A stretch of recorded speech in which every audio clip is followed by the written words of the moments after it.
नहमदुहु व नुसल्ली अला रसूलिहिल करीम अम्मा बाद फ़क़द क़ाल अल्लाहु तआला फ़ी कलामिहिल मजीद व फ़ुरक़ानिहिल हमीद अऊज़ु बिल्लाहि मिनश शैतानिर रजीम बिस्मिल्लाहिर रहमानिर रहीम इन्ना नहनु नज़्ज़लना ज़िक्रा व इन्ना लहु लहाफ़िज़ून सदक़ल्लाहुल मौलानाल अज़ीम व सदक़ रसूलुहुन नबियुल करीम व नहनु अला ज़ालिका मिनश शाहिदीन व शाकिरीन।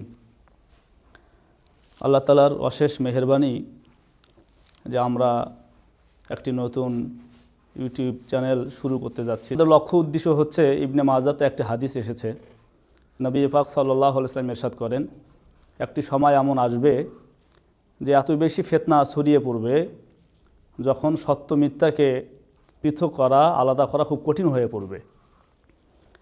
মানুষ সত্যকে মিথ্যা মনে করবে এবং মিথ্যাকে সত্য মনে করবে। তো আমার মনে হয় ঠিক সেরকমের একটা পরিস্থিতির ভেতর দিয়ে আমরা সময় পার করছি। কাজেই এই সময়ে এসে কোরআন এবং সুন্নাহের আলোকে নিখুঁত এবং সঠিক কথাগুলো উম্মাহের মাঝে ছড়িয়ে দেয়া, পৌঁছে দেয়া, এটা আমাদের ইমানি দায়িত্বও বটে।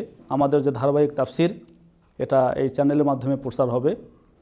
এখানে আমরা সর্বপ্রথম যে বিষয়টা গুরুত্ব দিয়ে থাকি সেটা হলো কোরআনে কারিমের সরল অনুবাদ এবং তৎসংশ্লিষ্ট খুব জরুরি ব্যাখ্যা যেগুলো, এবং সেখান থেকে আমাদের শিক্ষা।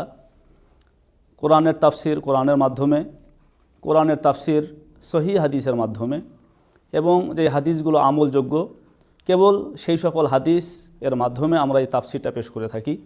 উদ্দেশ্য মানুষ এই অবস্থার মধ্য দিয়েও যেন সঠিক এবং নিখুঁত কোরআনের তাফসিরটা তারা শুনতে পারে এবং কোরআনের শিক্ষা এবং হেদায়েত অনুযায়ী যেন মানুষ তাদের জীবন করতে পারে। এটাই আসলে আমাদের মূল লক্ষ্য উদ্দেশ্য। এই লক্ষ্য এবং উদ্দেশ্য নিয়ে আমাদের এই তাফসির।